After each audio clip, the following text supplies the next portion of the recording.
Good morning, Nam. All right, this is the, I believe, first podcast that we are doing here for, and by we, I mean me. Mike or Y Guy is in chat and in the podcast room, but he is mobile, so I'm assuming he is at best listening. This is a draft recap of the first round, potentially other picks past that, depending on how I'm feeling and depending on if my family gets home before I am done with this. So we are going over the most recent NAM 2073 draft class. So this is going to be a first round recap. This is what I typically do over at FCM for those of you who are not over at FCM. Mind you, if you want to join FCM, come on over. We are currently full of GMs at the moment. We're always looking for assistant GMs and other people who are, bored, want to help out, want to see what FCM's like, come on over. A little bit different than NAM, but just a shameful plug we'll throw in there before we get started. So I will go through all 20 picks in the first round. I'll go through one by one, starting at 1 and working my way down through 20.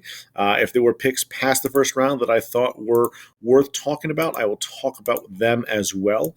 And I'll just kind of go through each pick, what I like about it, or if I don't like it, what I didn't like about it. And we will see where that takes us. That should take us not too long with so few picks. Typically, I go with the draft file. I clearly, looking now, do not have the draft file. I have Sim 5, so I'm going to go off of Sim 5. So more than likely, will have changed between Sim 4 and 5 with some of these draftees. I will do my best to double check as I'm going through to see if there is potential change. But without much further ado, we will get started with Maryland. The Maryland Bears, GD pick first, taking Joe Scott, a 20-year-old right-handed starting pitcher. Out of Cincinnati, Ohio. He was going to college in Hawaii, though. Good choice on his part. And so Joe Scott was an interesting one in my book. There's a lot to like about him when you look at him, and especially if you don't mind power pitchers. Obviously, NAM is a little bit different than FCM. FCM, people tend to go with this control movement build. NAM, it tends to be more of a power movement build with a little bit of control that tend to do really well. Joe Scott has a control power build at first look. Typically with Mogul 14, obviously movement will kind of jump by leaps and bounds over the other vitals. So the movement should get up there. So he has a low ground ball percent chance. Control 6 over his overall in draft day, power 11 over. So you like to see that. 4 pitches, 3 of them above or at his overall. Also good to see. So he's got a good pitching repertoire. His strikeout to walk ratio is pretty good. Home runs don't seem to be too. I don't like double-digit home runs in my power pitchers. I mean, sometimes it's unavoidable. And even at this rate, I mean, he is at worst looking up like he's throwing about 1 every 6 innings. So that's not horrible. Not ideal, but not horrible. His vitals look okay. Not great. By vitals, I'm sorry. His stats look, his amateur numbers look okay, not great. In high school and that 1 year that he had in college. It's always interesting to see where he falls. So on my overall list, so this isn't my personal list, this is just my draft scout file that I do and I put together in every draft. Joe Scott actually fell 3rd on my file. So I had him ranked as the 3rd best pitcher. And my overall, was he one that I was taking? There was one guy that I liked a lot better than Joe Scott, and a couple of the guys I liked, I think, just about as well. But I mean, this is a guy that projects, if all goes well, I'd say he's probably going to get into that upper 80s control, the upper 80s, if not low 90s power, and then should get into low 90s movement. So, I mean, if that all comes together, you're looking at a pitcher that will potentially be that ace-type pitcher. So, top of the draft, that's kind of what you want to see, even though he fell 3rd overall. On my list, not a bad pick at number 1 overall. Number 2 overall, however, I believe, unless I'm misremembering, which happens on occasion, was definitely the guy that I would have taken first overall, and that was Whitby, the Wildcats, taking Todd Rafferty at number 2 overall. Todd is an 18-year-old right-handed pitcher with tremendous control. It is 11 over his overall and already into the mid 80s. He's got mid 70s power, which is above his overall, and then 4 below his movement. Again, at 18, he's got a dominant fastball and a solid circle change with a low ground ball rate. And his amateur numbers were tremendous. Only hit the double-digit home runs once when he was 15. The rest were below. Mind you, 9, so not very below. There was one year where he gave up 3 in 72 innings. I mean, that is kind of that peak you want to see out of him. I mean, that year he threw a 288 with a 217 dice. A lot to like there. I mean, even in that year, his whip was pretty good. It was just over 1. So Tom Rafferty is the guy that, in my mind, was the best pitcher of the draft. I can see why you like Joe Scott, but I really liked Rafferty. I thought he was far better. I mean, he's a guy that could project to have all 90s. Control, power, and movement could all be in the 90s plus. I mean, as he predicts now, I think the power is not going to quite hit 90, but that control could top out almost triple digits. That movement's going to be in the mid 90s, and the power should be the upper 80s, if not low 90s. So, I mean, Tom Rafferty, in my mind, especially at his age, I thought was the better pick at the top of the draft. Again, not that I didn't like Joe Scott. I like Joe Scott quite a bit, but I like Tom Rafferty more, just because he's younger. His amateur numbers look better. I think there was just more to like with Rafferty than with Scott, but I can understand why Maryland went with Scott instead. So moving on to the third pick. And fourth pick were both Dallas. Dallas had a bunch of picks in the first round. The only team to have more would have been DC. DC's picks all came later because they didn't decide to rebuild toward the end. And Dallas was able to decide to rebuild and get somebody's pick early, and therefore ended up with 3 and 4. 3 and 4 went with Connor Weekland and then Daryl Heinrich. Connor Weekland's a 16-year-old starting pitcher. This was a guy that was not high on my list. So when I was looking at my list initially, when I was supposed to be picking 9, and then just in general, when I then eventually traded up, and even as I was talking to other Mike about trading up, Weekland was not on that list. Weekland came in at 10th best in the draft. I could see why somebody might like him, especially with that age. But he was a guy that, in my best estimation, only projected to have like an 80, like a real low 80s control, mid 80s power, and then like a mid 90s movement. So he wasn't a guy that I liked over some of the other pitchers in this class. Mind you, if this had been a guy that was still sitting there when I was picking at 16 or 17, sure. Yeah, absolutely. I would have been very happy. But at 4, at 3, I thought there were some better pitchers still left on the board. So, mind you, I especially when you look at his amateur numbers, and again, we're talking amateur numbers for somebody that was 13, 14, 15, and 16. So I get it. This is a young player. His vitals are above his overall across the board, which for me and a 16-year-old, especially with that movement being already 3 above, that's kind of why they have that projection of such a drastic movement all above all pitch. Vital, which again, something that does concern me because I would like movement to be high, but I would also like some other ones to be a little bit closer to it than what he projects. Home runs don't really seem to be, I should have got water, much of an issue.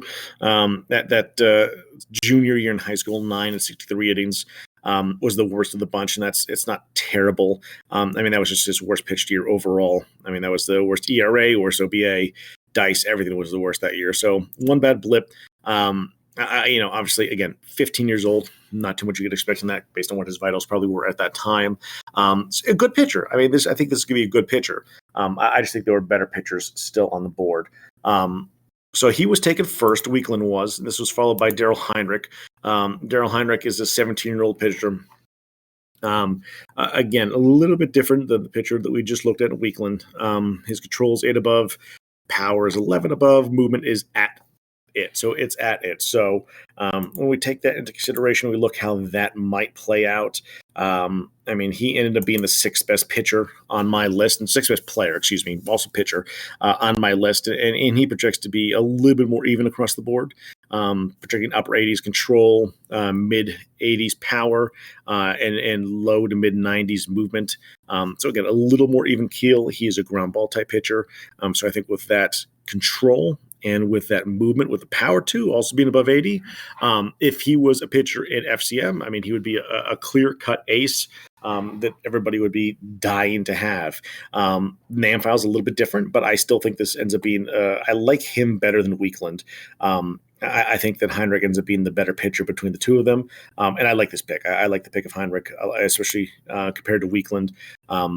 Not that I think the Weakland pick is weak, but I like the Heinrich pick much better. I think he has a chance to be a much more dominant pitcher in this league. So I think that was a good fourth pick there by Dallas. Fifth pick went to me, traded up with High Heat, and I ended up taking Clay Fisher, who was a guy that, again, in different leagues and different files would be the guy that would have gone 1 overall because his control and movement are above his overall. His power is just below. He has a 60% ground ball rate. There's a lot to like there. But I liked him. I liked his amateur numbers. I like the fact that I think at worst he gave up a home run every 8 innings. His home runs were a little bit high for a ground ball guy, but I think a lot of that was in college. I mean, he struck out quite a few too compared to what he walked for a ground ball pitcher. I just think there was a lot to like about him. Splitter being his dominant pitch with a good fastball and a solid two-seamer. I liked that combination. I like the fact that I'm a guy that in this league primarily has those power movement pitchers. So to take a control movement pitcher instead to kind of balance out the rotation a little bit, I thought might be a good idea and behoove me. I had him slotted in right behind Heinrich at 7 overall in the draft class. So obviously there are a couple pitchers that I had slotted above him, and a couple of them I was tempted to take. There was one that I really liked that I almost take. I was actually going back and forth between the two, between Fisher and Justin Miller, who actually I had pegged as my second best prospect in the file. And I want to back and forth on them a lot because I really like Justin Miller, I really like Clay Fisher. In the end of the day, I have a lot of pitchers that look like Mitchell already, so I went Fisher instead. That might prove to be stupid and might bite me in the ass further down the line, but it was the decision I went. I like Clay Fisher. I like the way that his vitals look. I like the way that his amateur stats looked. I like a lot about him, so I moved up to get him, and I think it'll probably work out. And Justin Mitchell goes next, so I think Eric picked next with the Florida Mayhem. And he was probably very happy to see Justin Mitchell fall one more pick because he was a guy that probably should have gone top 3, which is hard to say because when you look at his amateur numbers, obviously they're not ideal. The strikeout to walk ratios are not that drastic. The home runs are a little bit high. There's a lot of stuff to look. But again, you look at somebody that's pitching 13 to 16 in high school. So you kind of have to take that into consideration. His control is 6 above. His overall is power is 14 above, and his movement's 1 above. Got 2 good pitches, 1 solid pitch, 20, low ground ball rate, 16 years old. I mean, Justin Mitchell is a guy that might end up saying, I really should have just said no, go with a 16-year-old, even though you have a couple like that and taken him instead. Again, 2 on my board. I think he projects to have low to mid 80s control. I'd say high 80s or low 90s power, and probably upper 80s or upper 90s movement. So he's a guy that could be a very dominant pitcher. And again, people might say, well, we just said that about Weakland. There's a little bit different. I think the difference between Connor Weakland and Justin Mitchell ends up being 3 points at almost each vital. So instead of low on the control, more from mid 80s, then a little bit more power, a little bit more movement. I think everything that Justin Mitchell has over Connor Weakland is just more. He's just slightly better at each stage. Because of that, I think he'll end up being a much better pitcher. But I've been wrong in the past. It doesn't happen often, but every now and again it does. So we'll see what happens there. But I really like this Justin Mitchell pick again. I almost took him myself. So Philadelphia is next on the board. Philadelphia takes Marcus Accione, a 17-year-old right-handed pitcher who is a power pitcher. Clearly seen of his all. 4 above the control and 1 above the movement. Again, same build we just saw in Mitchell, same build that we see most often than not here. I think the difference here between Marcus and some of the other guys we saw, Marcus has 2 pitches. He has a really dominant fastball and a curve that's just below his overall. That's really the one thing that differentiates between them. The home runs are about the same, strikeout to walks about the same, maybe a little bit better some of those years. Marcus, it was a guy that projected actually to be the fifth best pitcher in the file, or in the draft file, excuse me, just to be clear. The thing that I didn't like about him is I didn't have him projected to hit the 80s in control. I had him to hit the upper 70s, but to have mid 90s power and upper 90s, if not triple digits movement. So the other two vitals are going to be really good, but I really prefer my power pitchers to be at that 80 control. And there were some guys that still left that should hit 80 control in their control, opposed to their movement and their power. So he was a guy that, while I projected really high, wasn't quite sold on, just because it's going to be close. It might hit 80s on the control. But I just didn't quite see that happening. So I'd rather hedge my bet and take somebody that I was a little bit more confident in being able to hit that one little tidbit there. So not a bad pick.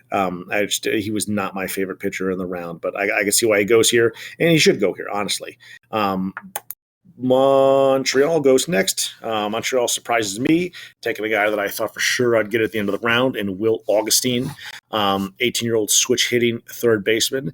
It's clear to see why he was taken to this part of the draft. His defensive capabilities are quite good. He is a switch hitter. He has a little bit of speed to go with that switch hitting ability, which will really not help him necessarily on the base paths, but it should help quite a bit on the defensive side of the ball. So I think when you add the fact that he has a little bit of speed, bunts really well, should have good contact. Not a good power guy, but should hit for average, maybe pop in a couple doubles. He could be a very good player. So he was a guy that I rated personally, even though he didn't rate high on my draft file. I rated him highly because I liked the fact that he was a good-looking position player. He actually rated 23rd on my file. And his makeup overall, once it's all said and done, I mean, it's not the prettiest that I've seen. I mean, he's projected to be low 80s contact, and then like low 70s power, upper 70s speed, and mid 70s eye. So again, offensively, the look is not going to be ideal, but it's the defense that I like. I want that defense. Even if it's going to have a light bat, I don't care. I'll throw him ninth, and I'll just let that defense do its work with my pitching staff. So I like the pick. Again, surprised it went high just because of that. I understand why it went this high for the reasons that I mentioned, but it'll be interesting to see how it plays out. He does not quite have the range, the high peak, the lower overall that some of these guys have up here. So it'll be interesting to see how long it takes him to develop. I'm trying to remember when his birthday is. It's in August, so we'll see a drop.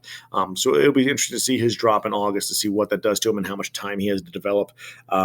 The longer he has developed, the more some of those vitals might get a little bit better. But I like the pick. Again, I thought it was a little bit early. I was surprised he went this early. Not surprised he was picked in the first round, but surprised he went this early. So I think with the defense, even with a little bit lighter bat, probably a good call. And he was the first position player off the board. Brooklyn picked ninth.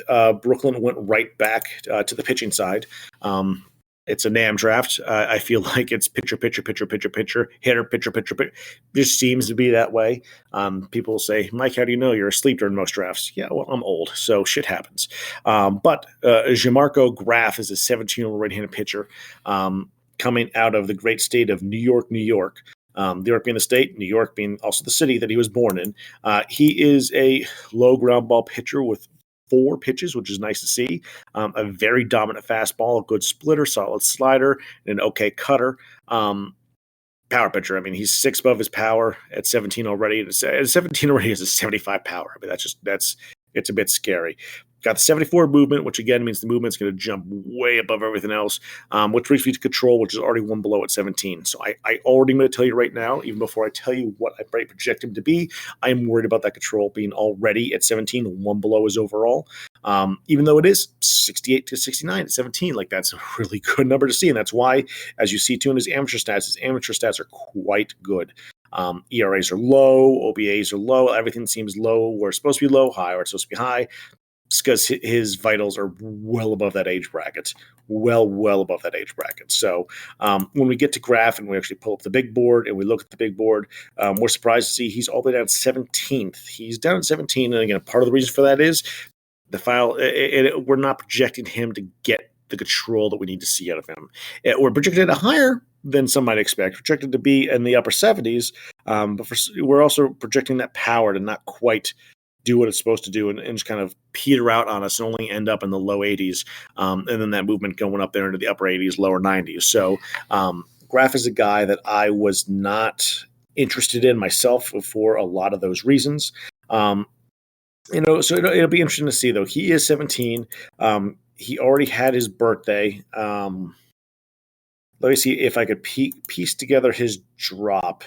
I cannot. So that is unfortunate, but it's possible also that he already had his jump, because the file that I have him in had an 83 peak, and now he's an 84 peak. So if that was his jump, which was a 1-point jump, then yikes. We'll say yikes, and we'll say oof, and we'll say whoa, and we'll say sorry to whoever Brooklyn is, that you end up with going with Jamarco Graf when he might be a bit of a letdown for you. So we'll move on now to San Bernardino, the Wolves, taking Mike Gulich, who's another guy that I had been considering with my pick way up top, just because I liked his makeup. Again, control's a little bit low, even though he's 18-year-old lefty, but that fastball at 18-year-olds is already 94. Like, good Christ. Like, why? That's going to be a 100 pitch. Like, and Mogul 14, for those of you who don't know, loves fastballs, prefers fastballs. Fastballs are good. So when you have a guy that's 18 and already has it, is 8, so he might have had a jump here. Let me double check before I start going crazy with my talking. So he did have a jump between Sim 4 and 5, which I said would happen. So initially, before his jump, on draft day, which took him to what he is now, which we'll actually be good to talk about. So before his jump, he was a 67, 80, 78. So 67, 80, 78. And he is now a 68, 81, 81. So that's significant. That means that the power and control both jumped 1, but as you can see, the movement jumped 3. Which again will go to why we're projecting him to be an upper 90s movement guy, low 90s power guy, and maybe an 80 control. Again, maybe an 80 control. What I'm projecting is for him to be an 80 control on the dot, which is why I was considering him, but not consider some of the other guys. And I liked Gulich. He was one of those guys that I was hoping, since he hadn't gone yet, and still wasn't going, that maybe he would slip a little bit further. I had to get a chance at him lower down. Clearly didn't happen. His worst home run year was 10 over 80 innings his senior year in high school. Not great, not terrible, but his OBH year was tremendously good. The strikeout to walkout ratio was tremendously good. Like, there was a lot to like about him. Throws almost 100 miles an hour. His fastball's divine. There's a lot to like about him. The only concern would be again where that control ends up and where those slider and curve end up, because they're both well below his overall right now. So to have one dominant pitch and 2 meh pitches is okay. Not ideal, but okay. I like the Gulich pick. The fact that he went 10, I think, was a bit surprise. I liked him more than Graf, and maybe a couple of these other guys that we talked about already. Our first outfielder off the board goes to Atlanta at 11, and I was surprised that it was not Britton Mean. Instead, it was Graham Yarnell. Graham Yarnell, a 22-year-old right fielder who is also right-handed and right-throwing. He was not a guy. He was a guy that I don't have my exact list in front of me. I think it's at work still. That I think I had in my list as if he's still there, think about it, but not a guy that I was like, oh, if he's still there, you have to take him. I like him as a right fielder, because not only is he a right fielder, but he has that big arm, decent fielding, decent range. The problem is, like, his contacts, his power, and speed are all at 69, and his overall's at 69, and his eye is well below it at 62. So there's a concern in my mind about what type of hitter he's going to be, especially considering the fact that he's already 22. Already 22. The best thing that I can tell you for sure about him, 1-point drop. He had a 1-point drop, and that is it is always lovely to see when you have a guy that only has a 1-point drop on his birthday. And nevertheless, he was a guy that did not score very high on my draft scouting. He was a guy that did not score very high. I'm actually trying to find out where he is. Here he is, 19th overall.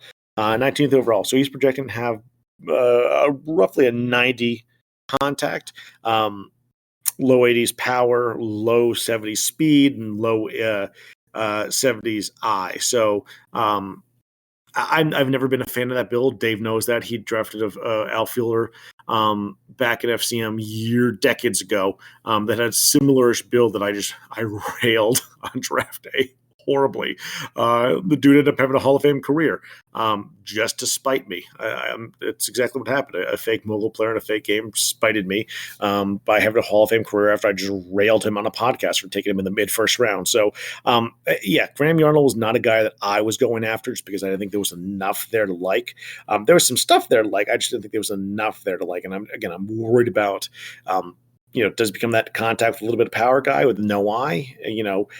I prefer my hitters to have a little bit of eye. I mean, again, it might be just a preference thing. And the fact that he's 22, will be 23 early next year too. Like, I'm not going to draft a guy that I have some questions about this high when he's going to be 23 before the start of the next season. Like, it's pushing it in my mind. So again, not the worst pick, just not a guy that I would have gone, especially at 11 overall, especially some of the guys left on the board, hitters and otherwise. Boston goes next at 12 overall, and they take Geronimo Colorado, one of the better mogul names that I've heard in a long while. This is a relief pitcher with a dominant 85 fastball. He is 20 years old. He's a left-hander. 74 control, 66 power, 73 movement, over 71 overall, high ground ball rate. You can see why he goes. You can see why Colorado goes. I mean, his amateur numbers are pristine. Minus that last year, that first year in college where he had a big home run boost, all of a sudden gave up 8 home runs over 49 innings. Again, in my mind, that first year of college is when you usually see a big spike in home runs. As long as that doesn't become the new norm, it's usually not an issue. And it's something to watch out for. I know recently over in the other league that I keep mentioning, and I apologize for those who don't care, FCM, there was some certain GM, not named Maddie, who was trying to trade a promising-looking prospect pitcher that look real pretty until you open the hood and realize the dude's giving up like 50 home runs a fucking season. And when you call him on, he's like, it'll get better. Just give me a first-round pick for it. Like, not the way it works. Sorry that I saw through your plan. So, this guy, I don't think it's going to be that problem. I think his home runs go back down. I know that, again, I'm looking at a file that has a couple of innings pitched already, AAA, no home runs, mind you, in 3.1 innings. So, hold your applause. But 20 years old, a lot to like here. I like this Geronimo Colorado pick. I didn't even think or consider taking a relief pitcher in the first round, but he was by far the best one available. I mean, he actually slots in at 21 overall on my list of things to like. So File doesn't love him. It's put him at like an 80 control, like a mid-lower 80s movement with a maybe 70s power. I think he'll pitch pretty well. I'm thinking you're looking at a pretty good closer here. I like this pick. I like this direction. When you have something you need, it's there. Take it.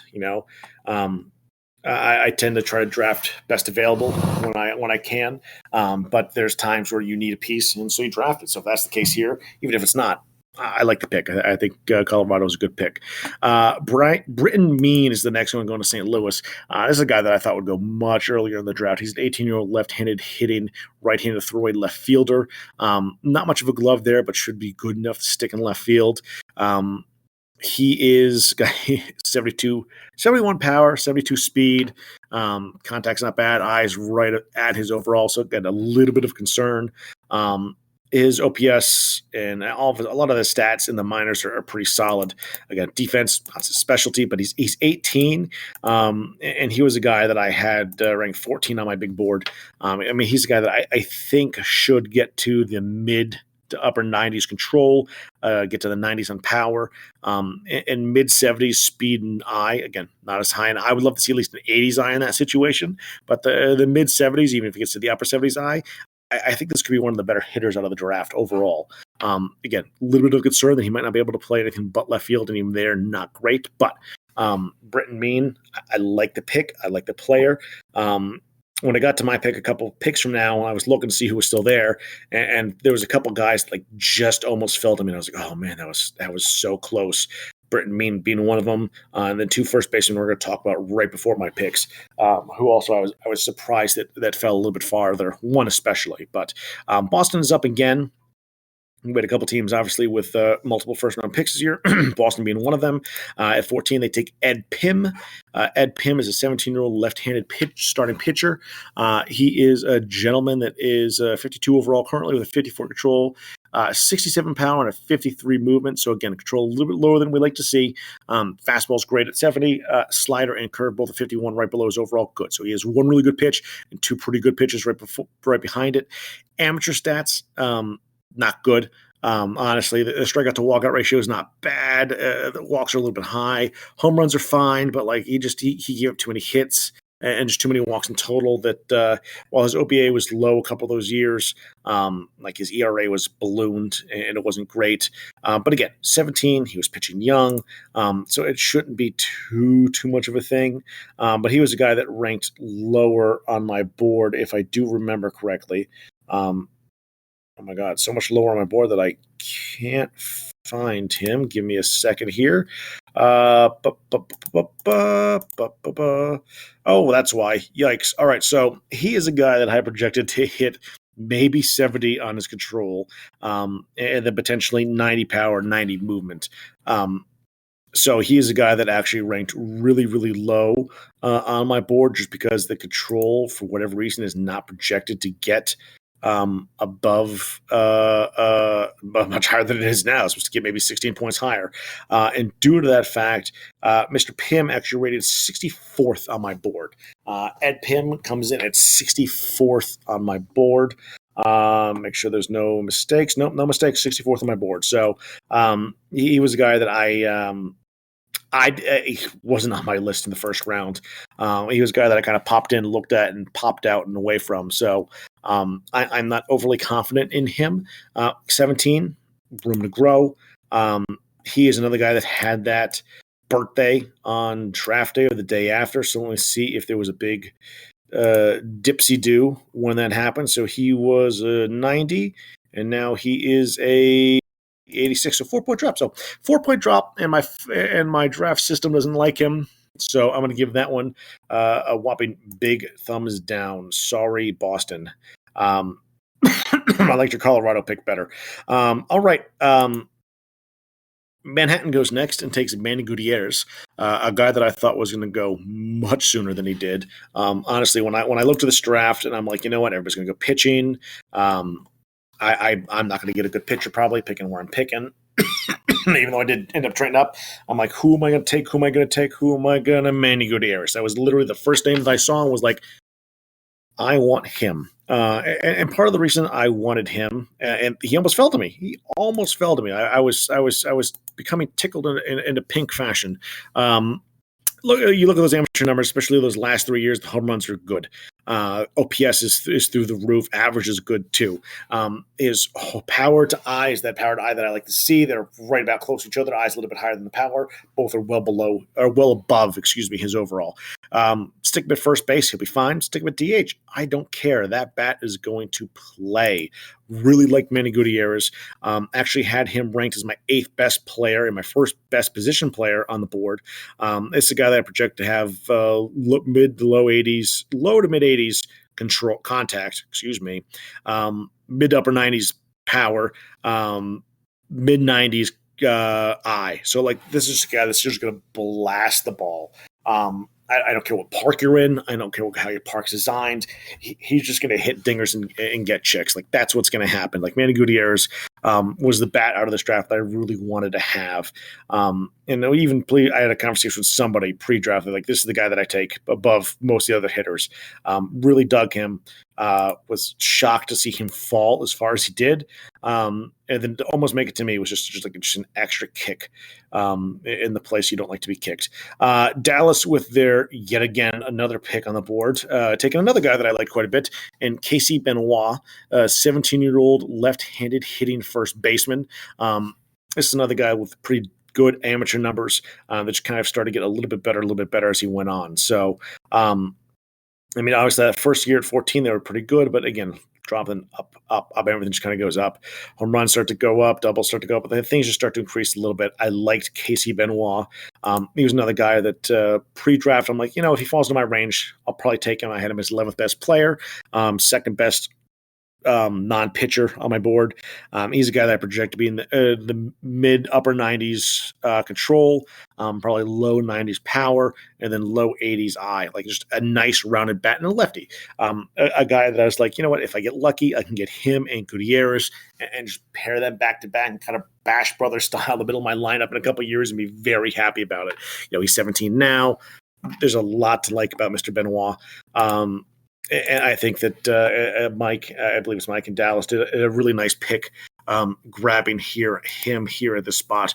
Birthday's in October, so we might see that drop here at the start of the offseason. We'll see what happens there, but I think there's a lot to like there. So last 4 pick in the round all belong to me because I decided to sell off last year and focused on people that would actually buy, and those were contenders, so I got stuck with all late round picks. Not a big deal is what it is. I believe I picked based off of age. Let me double check. I think I went youngest to oldest in my picks just because I couldn't decide how to do it. Yeah, looks like I went youngest to oldest. So 4 picks for me in DC. First one I took was Sean Place, 17-year-old left-handed pitcher. This was a guy that I was not expecting to still be around when it got down to me, just because I thought he would go earlier because he's young. He's 17. His control is above his overall. His power is well above his overall. His movement is 1 below. Got a dominant fastball, an okay changeup, and a good curveball. So there was a lot to like there. His numbers on the amateur circuit, not ideal, but not the worst I've seen. The home runs weren't too bad. The strikeout to walkout ratio was pretty good. Some of the other things were a little bit high. I wasn't a fan of the OBA or the ERA and some other things. But at this point of the draft, there really wasn't many other pitchers left that I was even mildly excited about. So I decided to go with him. And he was 13 on my board. He's a guy that I had projected low 80s control, low 90s power, upper 80s, maybe low 90s movement. So, again, not the best pitcher out there, but at this point, the fact that he's 17, I liked him. Another guy that I liked that I think I'll talk about a little bit later was I actually had rated above him, but decided against him. I can't remember the exact reason why. That was Mr. Wayne, who I believe goes to LA here. Yep, at 22nd overall, Aaron Wayne. So maybe I'll talk about him as well. But Place was my first pick. Second pick, I went with Brian McAllister, 18-year-old left-handed power hitting first baseman. I mean, this is similar to Benoit, but I don't think it's going to be quite as good. I think the eye is not going to be as good. I think the contact is not going to be as good, but he was a guy that I actually had rated right behind Benoit on my list at 12th overall. Again, I had him as low 80s control, but higher power. I had him in upper 90s power, and then probably about 80 in the movement, eye range. So again, if he hits that 80 the eye, hits that 80 contact within the upper 90s, if not maybe, who knows, triple digit power, could end up being a very powerful hitter. Again, 17, room to grow, room to like him. That's why I ended up taking him over some of the other guys that I was thinking about here with these picks. Next, I take Francisco Guaps, 18-year-old right-handed right fielder. He has an arm, so he should be able to stick in the right field pretty well. Appears to have that power build with a little bit of contact. I'm not going to lie, I really liked that junior year there in high school where he hit 400 and had 1,100 OPS. It's amateur numbers, I know, and that was sandwiched between 2 years where he hit 260 with a 700 OPS. So, it was one of those things. I'm like, you know what? He's a little bit younger. I have him ranked on my big board at 24th. But I had him projected to be in the mid 90s contact, the mid to upper 80s in power, and the mid 70s in eye. Again, not my ideal build, not the best guy on the board, but there was just something about him that I thought, he's 17, take a chance on him. Let's see what happens. Let's see how it plays. Who knows? He is a guy that had an April birthday, and if I remember correctly, he dropped about 3 points. So, well within that range, I think, hadn't jumped yet either. Let's take him. Let's see what happens. We'll figure it out at the end. Last guy I took, last pick of the first round as well, was Darren Park, 19-year-old switch hitting second baseman. He's a switch hitting second baseman, has decent fielding and okay speed. So why not? I liked him. He was a guy that I thought for sure was going to fall to me, and he did. I actually had him at 18th overall on my board. This is a guy that I think gets into the 90s for his contact, gets into the 80s for his speed. Power is going to be probably upper 70s, and again, not ideal for what I like, lower 70s, but at the same time, I think he's going to have a pretty good glove. Unless I fucked up and made a mistake here, but he should be in the 80s across the board on his defense as well, thereabouts. So a guy that, and a switch hitter. So I figured in this draft for late picks, I'm going to probably try to focus on hitters. And that's why I primarily took hitters because I thought most good pitchers would be gone off the board. And for the most part, they were. Again, so that is the end of the first round recap. Again, I did mention, so we'll talk about a little bit about Aaron Wayne. Aaron Wayne was a 20-year-old left-handed pitcher that I liked and considered quite a bit with a couple different my picks, but decided against him. And again, for the life of me, can't remember the reason why I decided against him. I think it probably had to do something with his control. I didn't feel like it was going to get all the way to where I wanted it to be. My file liked him, I think, more than I liked him. Definitely had him in the low 80s control, mid to upper 90s power, and probably 90s movement, which again, he actually had him rated 9 on my board. My file had him 9th on the board, but there was just something about him that just scared me a little bit. I can't, excuse me. Really should have grabbed that water. Can't exactly tell you what it was, but there was something there that scared me off. But I think the fact that he went 22 overall is probably a very, very good pick for them, and we'll see kind of how he does. I can't remember what on draft day scared me off of him, but it might end up being not the worst pick in the world when it's all said and done. So I think another guy that I liked here, 24th overall, Randall Keeley.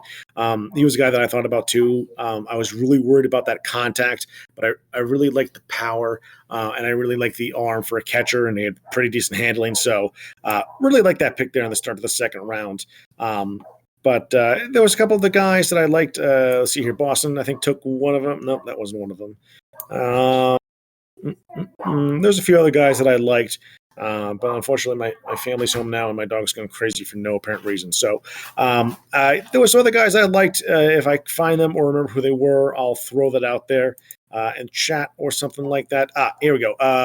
Dallas took Andy Dolet.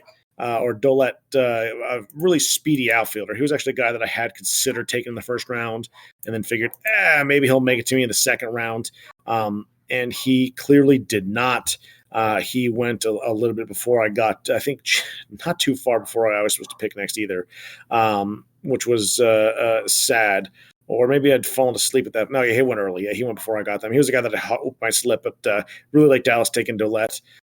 So we'll see. All right, that is, I think, more enough of that from me. So hopefully you all enjoyed this. I will attempt to do this yearly, especially since Dave is going to pay for my new stadium this way eventually when it's all said and done. So from me to you, good night and good luck on the rest of the season.